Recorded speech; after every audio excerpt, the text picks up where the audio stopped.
Imaginem que eu entre aqui pela IEB correndo. Eu passe por aquela porta ali correndo. E aí, pastor Igor se vira para mim, furioso, e diz: Guilherme, não passou por sua cabeça que hoje te foi dada uma oportunidade para você pregar, mas mesmo assim você chegou atrasado, cara?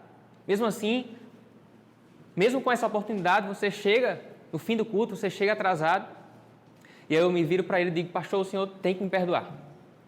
O senhor tem que perdoar porque o que aconteceu? Eu estava vindo para cá, estava vindo para a IEB, estava de carro na rodovia e, de repente, o pneu do meu carro furou. Eu desci para trocar e, no momento que eu estava trocando, um dos parafusos saiu rolando para o meio da rodovia. E eu corri desesperado e não percebi que em minha direção vinha um caminhão pesadíssimo em alta velocidade.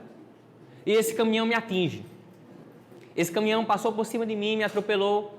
Mas eu cheguei, pastor. O caminhão passou por cima de mim, mas eu cheguei. E aí, a partir disso, vocês podem tomar duas conclusões. Ou o Guilherme é mentiroso, ou o Guilherme é louco. Porque é absurdo pensar em algo tão grande quanto um caminhão. É absurdo pensar em algo tão grande que me encontra e eu estar no mesmo estado. É absurdo pensar em algo tão pesado, tão poderoso quanto um caminhão que me encontra e eu sair ileso. Essa é uma ilustração que Paul Washer utiliza para dizer que Jesus é infinitamente mais poderoso, é infinitamente maior do que um caminhão. E é absurdo pensar que quando ele nos encontra e quando ele nos atropela, é absurdo pensar que nós estamos da mesma forma, estamos no mesmo estado, e nós caímos e nós praticamos as mesmas coisas. E é sobre isso a mensagem de hoje da série Encontros. O encontro de Jesus com a mulher samaritana. Abra sua Bíblia, por favor, no livro de João. Livro de João, capítulo 4, verso 6. Livro de João, capítulo 4, verso 6.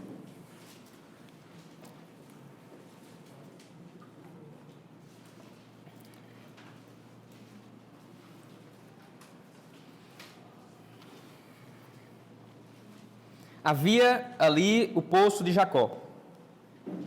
Jesus, cansado da viagem, sentou-se à beira do poço. Isto se deu por volta do meio-dia. Nisso veio uma mulher samaritana tirar água. Disse-lhe Jesus: dê-me um pouco de água. Seus discípulos tinham ido à cidade comprar comida. A mulher samaritana lhe perguntou: como o Senhor, sendo judeu, pede a mim, uma samaritana, água para beber? Pois os judeus não se dão bem com os samaritanos. Até aí. De onde Jesus estava e para onde Jesus queria ir, existiam três possibilidades de caminho, existiam três caminhos. E um desses caminhos era passar por Samaria. E Jesus simplesmente escolhe passar pelo pior, que seria passar por Samaria. E o texto deixa muito claro isso, pois os judeus não se dão bem com os samaritanos. Samaria era uma cidade muito pobre, primeiro. Frequentemente, nos caminhos de Samaria, as pessoas eram assaltadas, eram violentadas. E Jesus, sendo um judeu, escolhe passar pelo caminho de Samaria. Por quê? Por que que Jesus, sendo um judeu, quis passar pelo caminho de Samaria? É simples. Na agenda de Deus, na agenda do Senhor, existia um encontro marcado com uma mulher. E Jesus, diante de três caminhos, escolhe o caminho mais desconfortável, escolhe o pior caminho. A cidade onde ele chega se chama Sicar, que significa cidade dos bêbados. Jesus escolhe passar por um caminho cujo lugar é conhecido como Cidade dos Bêbados. Talvez na nossa cabeça isso não faça nenhum sentido. Então, quem é essa mulher? Quem é essa mulher tão importante para Deus? Antes de chegar a Samaria, antes de Jesus chegar a esse poço de Jacó, Jesus pede para que seus discípulos vão à cidade atrás de comida. O encontro de Jesus com essa mulher que vamos tratar hoje não se trata de um mero acaso. Esse encontro foi planejado por Cristo. Ele sabia quem estaria no poço. Ele sabia exatamente quem encontraria naquele poço. E é curioso que o relato bíblico diz que a mulher vai para o poço ao meio-dia. E costumeiramente, as mulheres naquele tempo de Samaria, não costumavam ir àquele poço ao meio-dia, porque era o horário mais quente.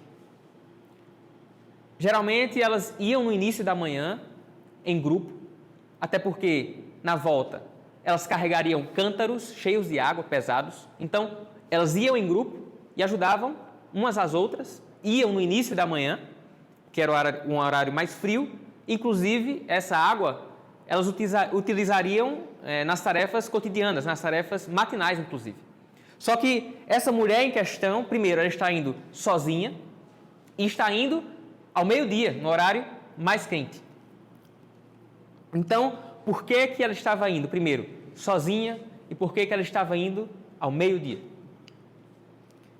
Existe um motivo. Ela não quer ser vista, ela não quer ser enxergada por ninguém. Ela estava na hora mais quente do dia, sozinha naquele poço, por um simples motivo: se escondendo. Essa mulher, e a gente vai entender o motivo, ela tinha uma reputação destruída. Ela era mal falada, mal vista pela própria comunidade. Agora, essa mulher excluída era a mulher com quem Deus tinha um encontro marcado em sua agenda. E então, Jesus chegou para essa mulher e diz: você pode me dar água? Perceba que, geralmente, nos encontros de Jesus, com outras pessoas, geralmente são os enfermos, são os cegos que chegam até Jesus. São os paralíticos que são levados até Jesus. Mas dessa vez, é Cristo quem vai ao encontro e é Cristo quem inicia a conversa. Mas aí a mulher samaritana vai dizer: você sabe quem eu sou? Eu sou samaritana, você é um homem judeu. E você sabe muito bem que judeus não se dão bem com os samaritanos. Ela fica assustada. Existiam muitas barreiras entre aquela mulher samaritana e um homem judeu, que era o caso de Jesus. Os judeus e os samaritanos eram inimigos. Esse texto não nos espanta, mas se um judeu pega esse texto e lê, ele ficaria horrorizado. Por que um homem judeu está conversando com uma mulher samaritana? Os samaritanos eram judeus misturados com outros povos, com outro povo. E isso, para o judeu ortodoxo, é uma blasfêmia, é motivo de repúdio. Em João 8, quando alguns homens estão revoltados com Jesus, eles dizem: isso aí é um samaritano. Perceba, samaritano, inclusive, era um xingamento. Esse texto deveria nos espantar porque não é um simples encontro. É Jesus quebrando todo o contexto religioso, político e cultural daquela época. É Jesus pondo em prática e invertendo a parábola do bom samaritano. Porque aqui se trata de um homem judeu, Jesus, que ajudará a uma mulher samaritana. Havia uma barreira racial, uma barreira cultural, uma barreira de gênero, uma barreira religiosa. Várias barreiras separavam Jesus, um homem judeu, e aquela mulher samaritana.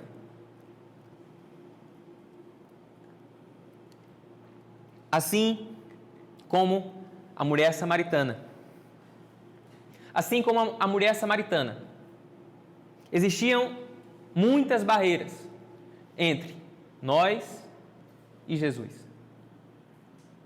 Assim como a mulher samaritana, existiam muitas barreiras entre nós e o Cristo. Se a mulher era samaritana, Jesus, judeu. Se nós éramos filhos do pecado, Jesus, filho de Deus. Como a mulher samaritana, estávamos às margens. Estávamos condenados. Jesus, santo, puro, nunca cometeu nenhum pecado. Muitas barreiras existiam no encontro de Jesus com a samaritana e também muitas barreiras existiam no encontro de Jesus conosco. Existia um véu entre nós e Deus. Mas Jesus rompe todas as barreiras. No verso 4 diz: e era-lhe necessário passar pela região da Samaria. Presta atenção, era necessário passar por Samaria. Era necessário passar por Samaria. Por quê? Porque tinha uma mulher com sede naquele lugar. Mas mesmo assim, Jesus escolhe o caminho de Samaria. Jesus escolhe o caminho da cidade dos bêbados. Jesus escolheu o caminho da cidade dos desprezíveis. Jesus escolheu o caminho da cidade dos pecadores. Jesus escolhe o caminho de Samaria, o pior caminho, o caminho mais difícil, o caminho mais doloroso. Jesus escolhe o caminho da cruz. Esse é o caminho de Samaria. Essa é a cidade dos bêbados. Esse é o pior caminho.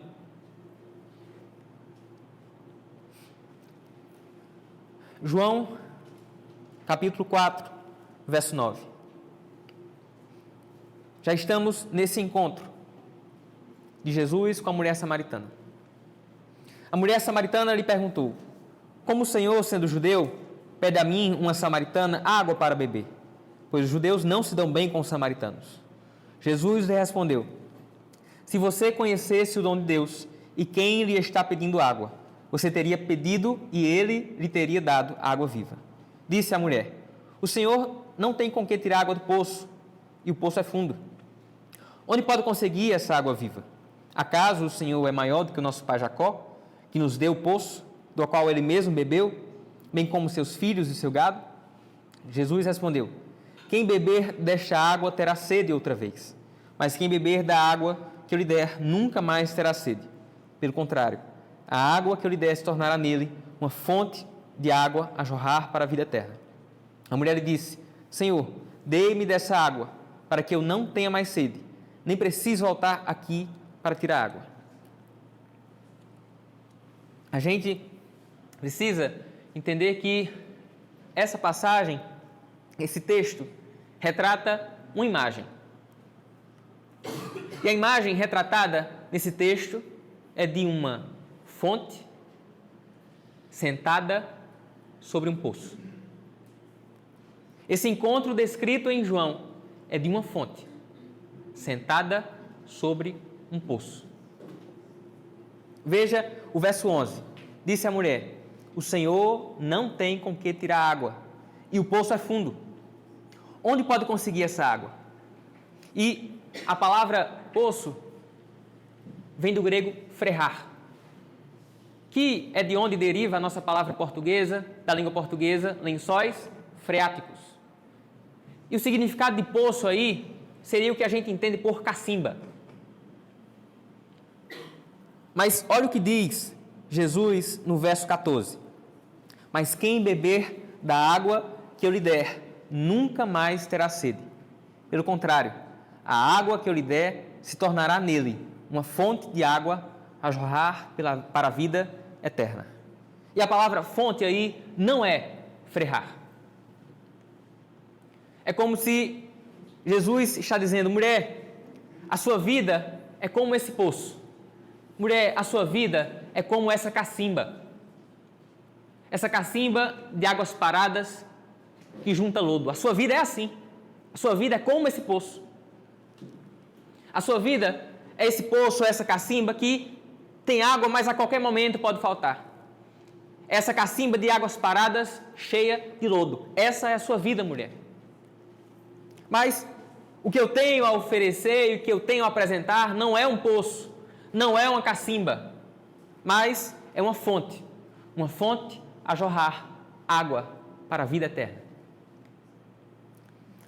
E quando Jesus está falando de água aqui, ele está falando num contexto de deserto. Essa mulher sabia o que era passar sede. E quando Jesus fala para a mulher que tem água viva, talvez ela tenha pensado inicialmente que era água física. Até porque ela diz, que bom, Senhor, que bom que o Senhor tem essa água, que pelo menos eu não vou precisar mais vir aqui. Talvez ela pensasse que fosse água física, mas o que Jesus está falando aqui é aquilo que satisfaz o espírito verdadeiramente. Talvez a pergunta que Jesus nos faria hoje é: o que te satisfaz? O que te satisfaz? Se Jesus entrasse por aquela porta e perguntasse a você o que te satisfaz, o que a gente responderia? O que Jesus está oferecendo a essa mulher é a graça, é a vida a partir de quem Ele é a verdadeira satisfação. E isso, a graça, é suficiente para satisfazer. E essa mulher estava sedenta. E as coisas de Deus são para aqueles que têm sede. Porque no capítulo anterior aí, no capítulo 3 de João, a gente se depara com o encontro de Jesus com Nicodemos. Nicodemos, um fariseu, um mestre da lei, que sabia tudo. Isso no capítulo 3 de João. E logo no capítulo 4, temos o encontro de Jesus com a mulher samaritana. E aí vemos esse contraste. Nicodemos vai à noite, à meia-noite, se encontrar com Jesus.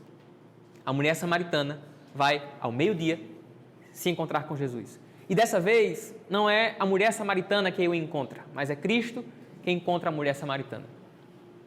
Nicodemos chega para Jesus no capítulo 3 de João e diz: Mestre, como faço para nascer de novo? Jesus explica, mas não tem efeito.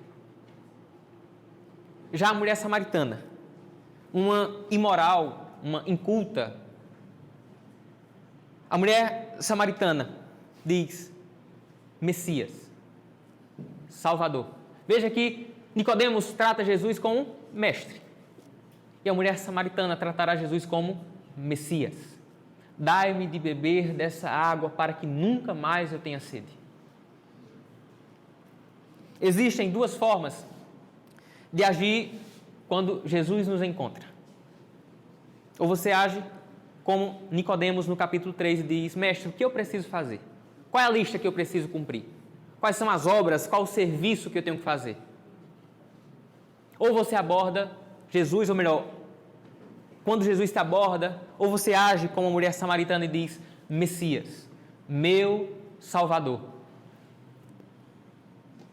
De que forma você chega a Jesus? Ou melhor, quais são as perguntas que Jesus escuta quando te encontra? A mulher samaritana entendeu o que um mestre da lei, o que Nicodemos não conseguiu entender. A salvação não está em fazer algo, em cumprir uma lista de metas. Não. A salvação é um Deus ao qual nós temos que nos lançar. A salvação é o Messias. A salvação é Cristo.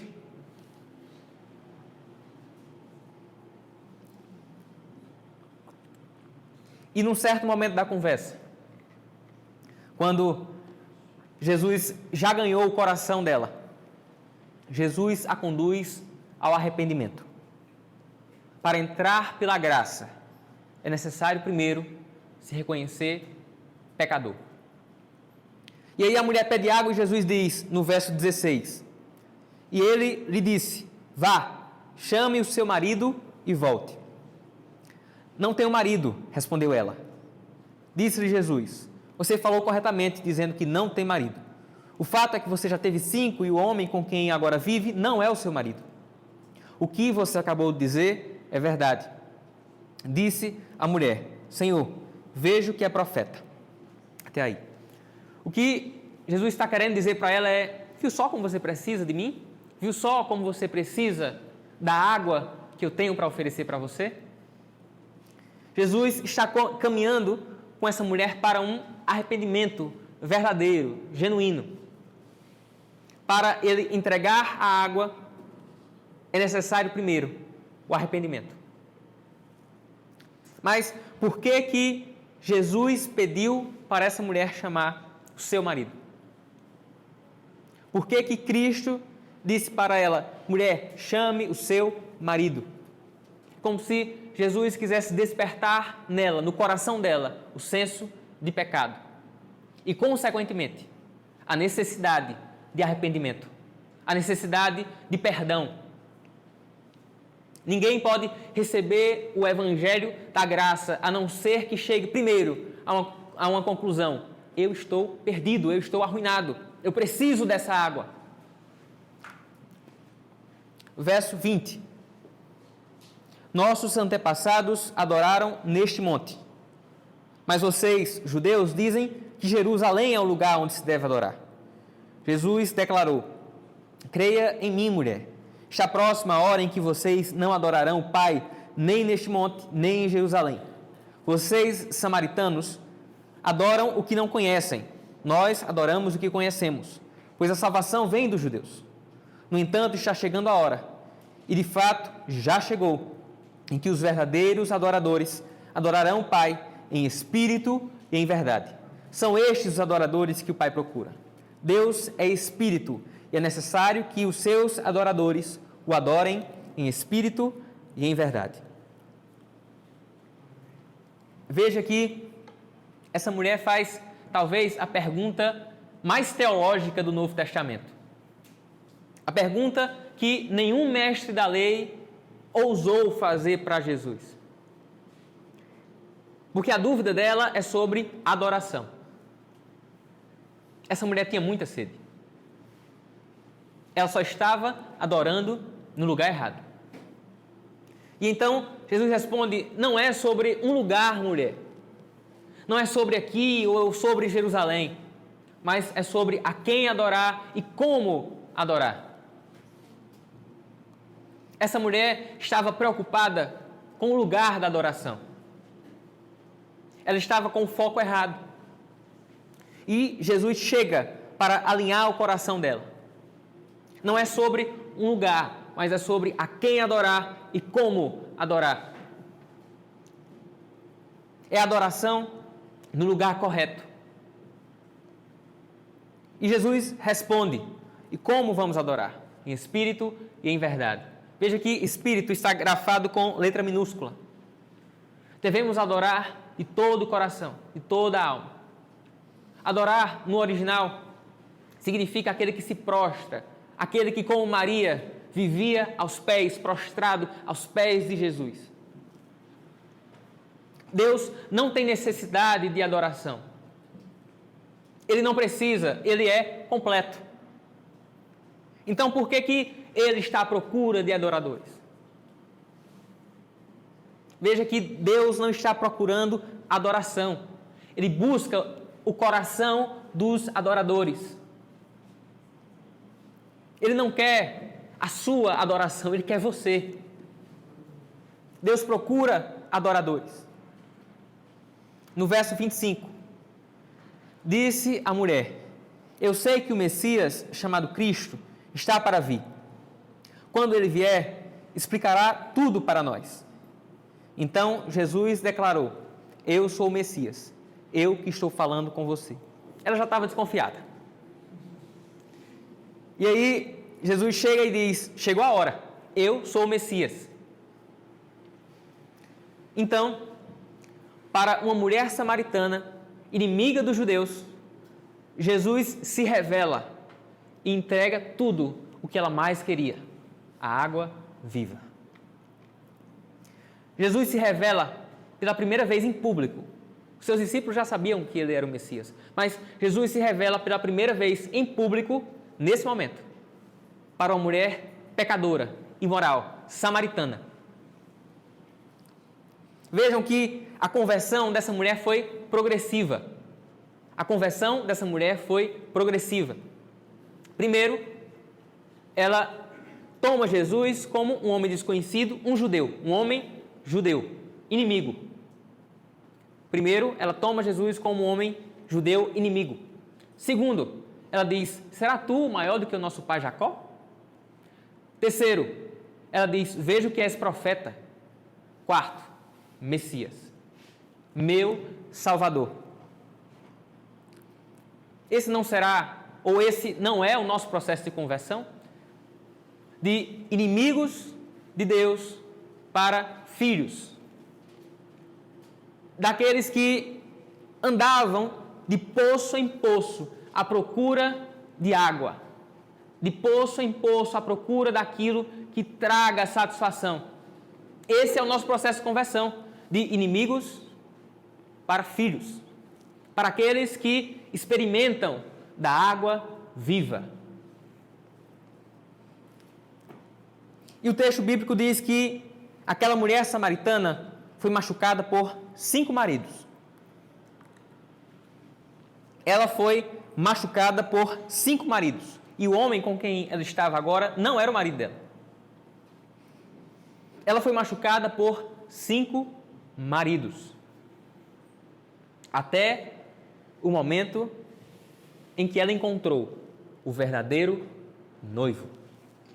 Quando o verdadeiro noivo a encontra, o coração dela é transformado.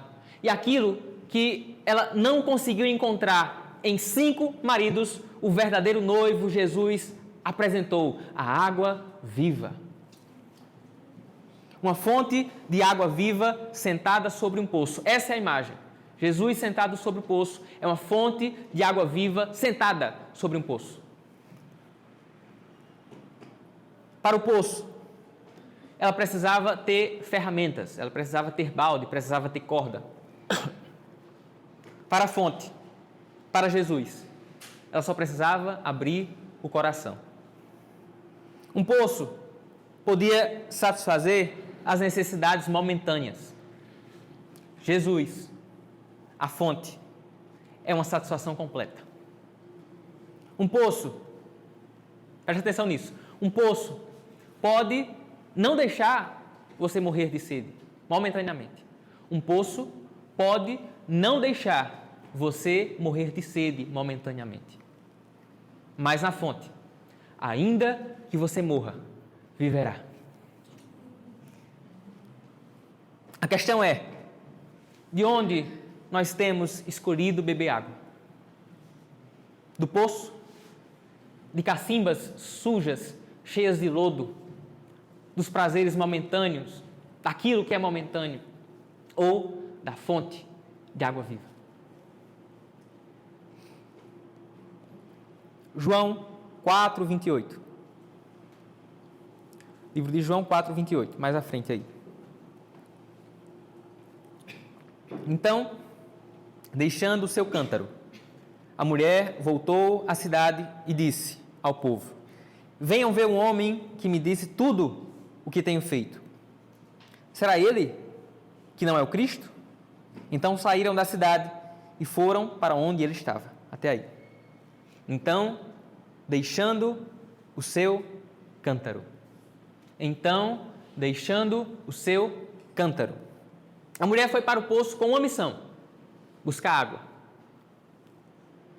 Aquela mulher que possivelmente estava morrendo de sede, ela solta o cântaro. Quando Jesus a encontra, ela larga tudo o que tinha para fazer. Ela estava saciada. Agora, mais importante do que beber da água daquele poço, é espalhar a notícia da fonte. Mais importante do que beber daquele poço é espalhar a notícia da fonte de águas vivas. O Salvador vive. Qual é o cântaro que te aprisiona?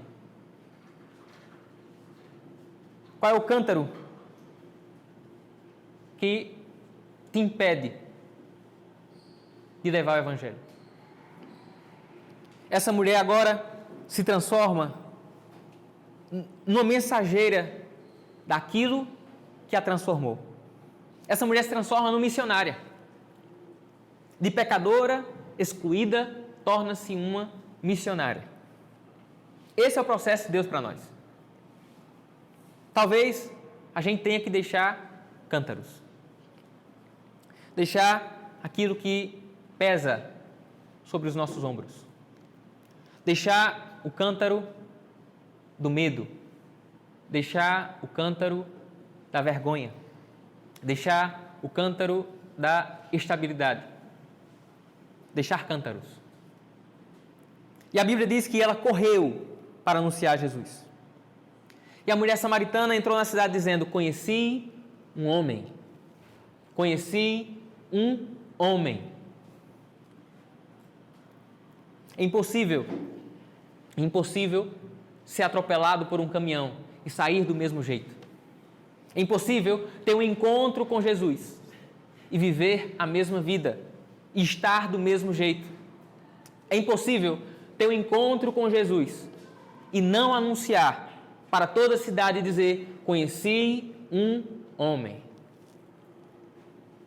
Qual é a única reação esperada de alguém que teve um encontro genuíno, um encontro verdadeiro com Cristo? Apontar Cristo para as pessoas. Na pregação passada, Filipe se encontra com Natanael e diz: achamos o Cristo, venha e veja. A pergunta é: será que nós estamos apontando Cristo para as pessoas? Será que nós, quando saciada a nossa sede, estamos apontando Cristo?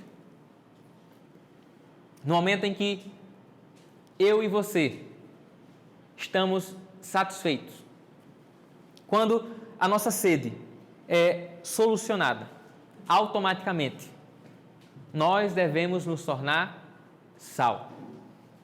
Quando a nossa sede é solucionada, nós devemos nos tornar sal.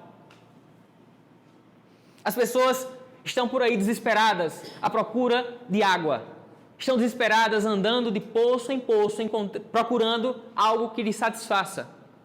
As pessoas estão andando de poço em poço, tentando encontrar água.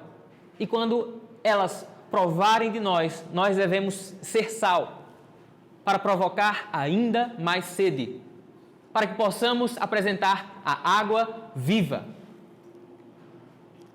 Uma cidade inteira foi satisfeita por causa da vida daquela mulher. Qual é a nossa desculpa? Qual é a nossa desculpa para não transformar Jaguaribe? Para não transformar a nossa faculdade, para não transformar o nosso trabalho? João e Pedro largaram as redes e seguiram Jesus imediatamente para levar o Evangelho. A mulher samaritana soltou o cântaro. Qual é a nossa desculpa para não soltar os cântaros que nos prendem, que nos aprisionam, que pesam sobre os nossos ombros? Qual é a nossa desculpa?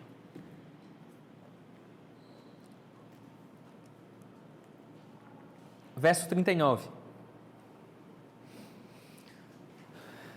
Muitos samaritanos daquela cidade creram em Jesus por causa do testemunho da mulher que tinha dito: ele me disse tudo o que eu já fiz. Quando, pois, os samaritanos foram até Jesus, pediram-lhe que permanecesse com eles. E Jesus ficou ali 2 dias.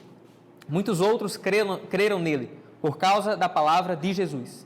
E diziam à mulher: agora não é mais por causa do que você falou que nós cremos, mas porque nós mesmos ouvimos e sabemos que este é verdadeiramente o Salvador do mundo. Veja que aquela mulher não aponta para ela. O testemunho dela é apenas a entrada, mas veja que ela não aponta para ela, mas aponta para Cristo, de modo que as pessoas agora não mais se referem a ela como essa salvadora, mas Cristo o Salvador. Agora, aquela mulher samaritana, que era poço, que era cacimba, a partir do momento que Jesus a encontra, ela se torna uma fonte a jorrar para a eternidade, a jorrar sobre a vida de outras pessoas. E ela não sonega a boa nova para os outros. Ela não sonega a água viva para os que estão sedentos.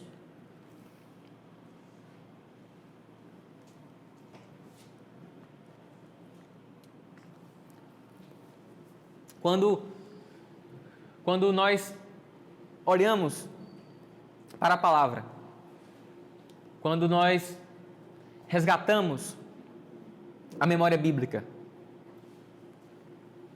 percebemos que Deus sempre marca encontros. Deus sempre marca encontros com o homem. Deus é um Deus de encontros. Não porque Ele precisa, mas porque Ele nos ama. Deus marca encontros. Em Gênesis, Deus desce todos os dias, na viração do dia, para se encontrar com o homem. E isso acontece até o pecado.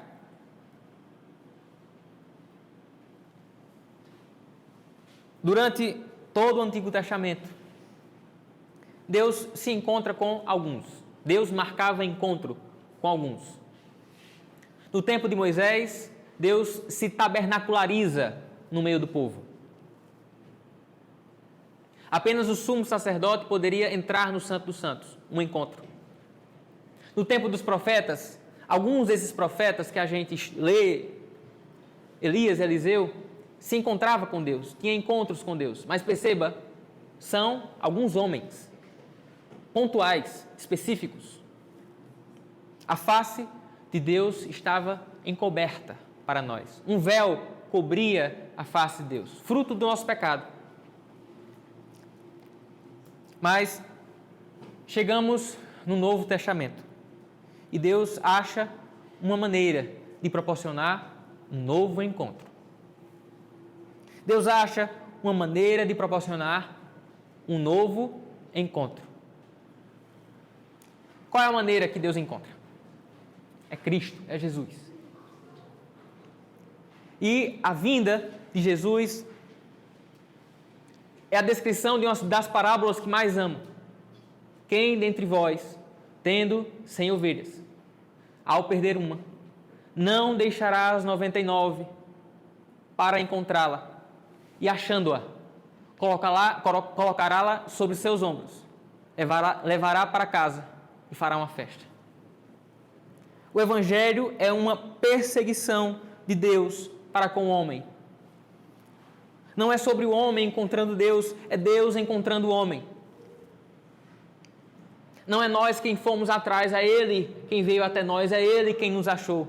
E não é porque nós somos bons, é porque Ele é bom. Ele é o Deus que proporciona encontros. Chegamos no Novo Testamento. E Deus acha uma maneira de proporcionar um encontro. Mais um encontro. Jesus. E os homens, em sua infinita maldade, dizem: é Ele. Crucifiquem o Cristo. Libertem Barrabás.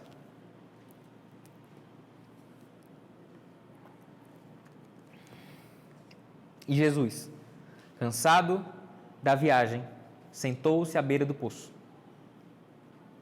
Nisso veio a mulher samaritana tirar água. Disse-lhe Jesus: dê-me um pouco de água. Disse-lhe Jesus: dê-me um pouco de água. na história da mulher samaritana. Se Jesus não tivesse tido sede, ele não teria ido ao poço. E a mulher não teria experimentado a água viva. Eu vou repetir. Se Jesus não tivesse tido sede, ele não teria ido ao poço e a mulher não teria experimentado a água viva. A sede de Cristo permitiu que aquela mulher encontrasse salvação. A sede de Jesus permitiu que aquela mulher encontrasse a água viva. Mas a pergunta é: por que Cristo sentiu sede? Por que Cristo sentiu sede? Porque Jesus se esvaziou de sua glória e desceu ao mundo, sujeito a ficar cansado e sedento. E Jesus, cansado da viagem, sentou-se à beira do poço. Nisso, veio a mulher samaritana tirar água. Disse-lhe Jesus: dê-me um pouco de água. A mulher samaritana encontrou a água viva porque Jesus disse: tenho sede. Aquela mulher, pobre, miserável, pecadora, encontrou a água viva porque Cristo disse: tenho sede.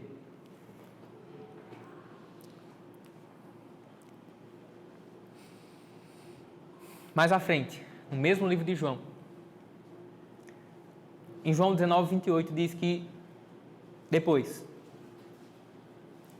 vendo Jesus que tudo já estava consumado, para que se cumprisse a Escritura, disse: na cruz, minutos antes de morrer, adivinha o que Jesus disse? Na cruz, pendurado no madeiro, adivinha o que Cristo disse? Tenho sede. E logo os soldados romanos deram-lhe vinagre para beber. Jesus disse para aquela mulher: tenho sede, e ela pôde provar a água viva. Nós, amados, só podemos experimentar a água viva porque Cristo disse na cruz: tenho sede. Tenho sede. Jesus sentiu uma sede suprema, uma sede dilacerante na cruz, para que pudéssemos provar a água viva que jorra para a vida eterna. Jesus sentiu sede para que pudéssemos provar a água viva.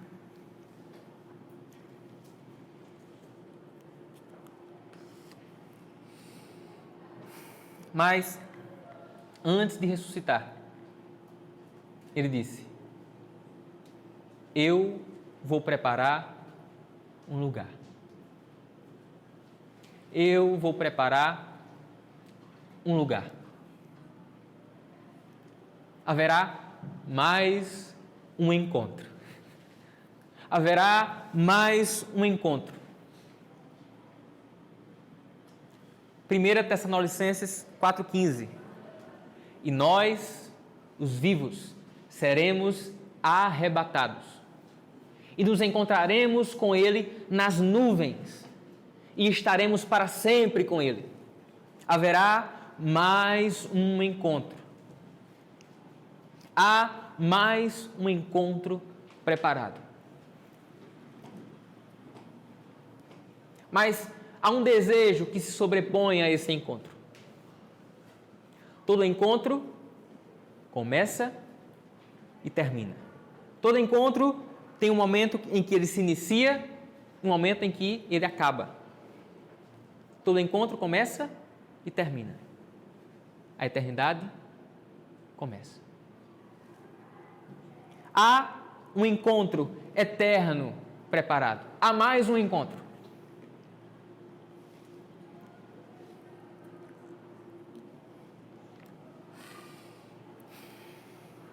Certo dia, um homem um servo de Deus, acordou numa manhã com o coração inquieto. Algo o chamava para um lugar secreto, para um lugar afastado de sua casa. E esse homem se vira para a esposa e diz: mulher, eu não vou voltar hoje. Algo está me chamando, há um desejo ardente me chamando para um lugar afastado, para um lugar secreto. Um encontro foi marcado e eu preciso ir. E esse homem colocou em seu carro um par de luvas, um isqueiro e um facão. Ele entrou em seu carro e foi para uma serra que existia próxima à sua cidade. Não havia ninguém. E a primeira ideia que ele teve foi: assim que eu chegar, eu vou catar lenha, vou catar madeira e vou fazer uma fogueira. E assim ele fez. Depois que ele fez essa pequena fogueira, ele estendeu uma toalha no chão e se sentou. E aí, ele, olhando a si mesmo, percebeu que estava sujo, estava cheio de sujeira de lenha. E aí ele pensou: eu preciso trocar de roupa, eu não posso ir para o encontro dessa forma, eu não posso me encontrar com Cristo dessa forma. E nesse momento, esse homem entendeu: que ingênuo eu fui, que ingênuo eu fui. Nesse momento, esse homem entendeu que estava no encontro desde o momento em que chegou.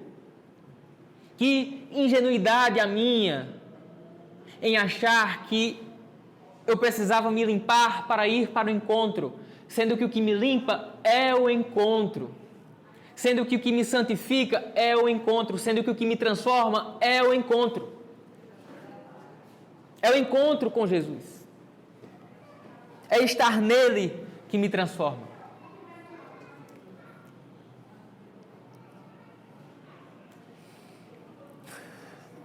O que você está esperando para um encontro? Um convite? Uma mensagem?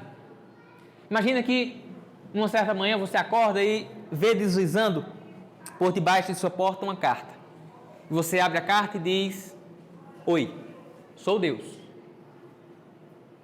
Imagina, venha para um encontro, horário, local. O que você falaria nesse encontro?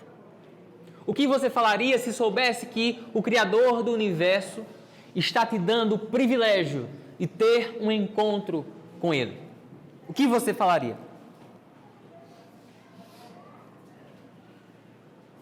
E se eu te falasse que todos os dias, essa mensagem chega, desliza por debaixo da nossa porta. Todos os dias vem esse convite para nós. Essa mensagem chega todos os dias para nós, mas é nós que ignoramos a possibilidade do encontro. O verdadeiro encontro com Jesus nos transforma, nos satisfaz e nos faz virar anunciadores das boas novas. Essas são as 3 grandes lições do encontro de Jesus com a mulher samaritana. O encontro verdadeiro com Cristo nos transforma, nos satisfaz e nos faz virar anunciadores da fonte. É impossível um caminhão em alta velocidade te atingir e você sair ileso desse encontro. E é impossível sair ileso do encontro com alguém que é infinitamente maior e mais poderoso do que um mero caminhão.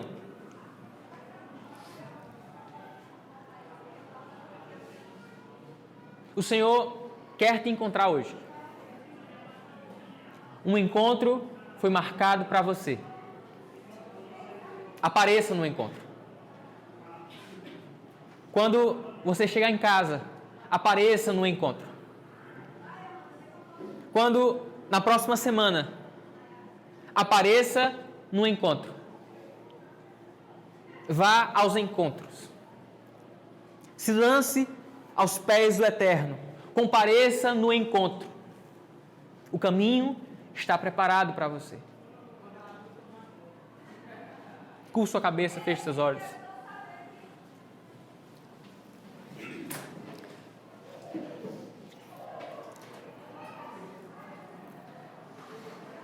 Talvez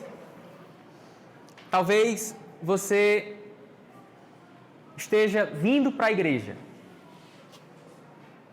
mas ainda sai ao meio-dia para ninguém te ver, para ninguém te encontrar. Talvez você ande se escondendo para não ser visto por ninguém, por sentir que não merece o perdão de Deus. E deixa eu te dizer, não merece. Mas Jesus é tão bom, Deus é um Pai tão misericordioso, que morreu por nós. E se você se esconde, se você vai pegar água no poço, no horário que não tem ninguém, no intuito de não ser visto por ninguém, saiba que no poço há um homem. Há um homem que te espera no poço, que espera te encontrar. Ele quer entrar na sua vida. Ele quer saciar a sua sede. Pare de procurar água em cacimbas cheias de lodo, que apenas te satisfazem momentaneamente. Por outro lado, talvez você tenha anos de igreja. Talvez você tenha crescido em igreja, seja filho de crentes. Mas há anos, você deixa Jesus esperando no poço. Há anos, talvez, você não prova da água viva. Talvez você não mais o adora em espírito e em verdade.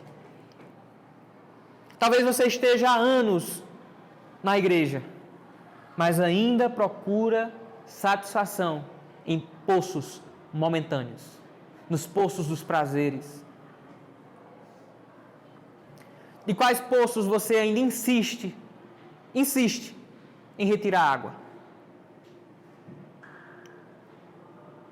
Quais são os poços que nos desviam da fonte de água viva?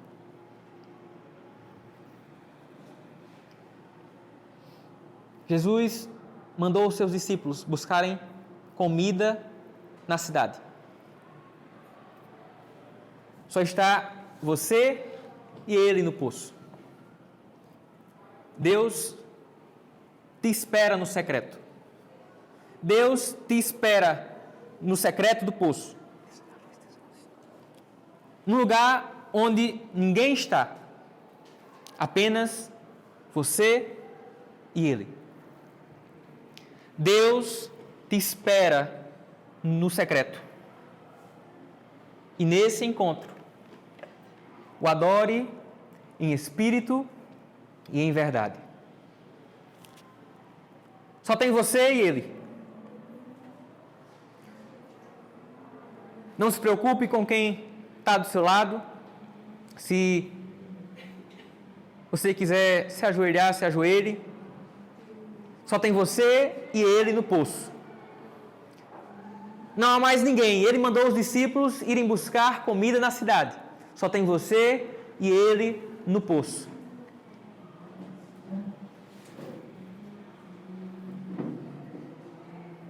Diga: Senhor, eu não quero mais ficar andando de poço em poço, procurando aquilo que satisfaz, sendo que o que me satisfaz é o Senhor. Senhor, eu não quero mais levar a vida que eu estou levando, procurando satisfação nos prazeres da vida, nos prazeres que o mundo oferece. Diga, dai-me de beber da tua água, Senhor, para que nunca mais eu tenha sede.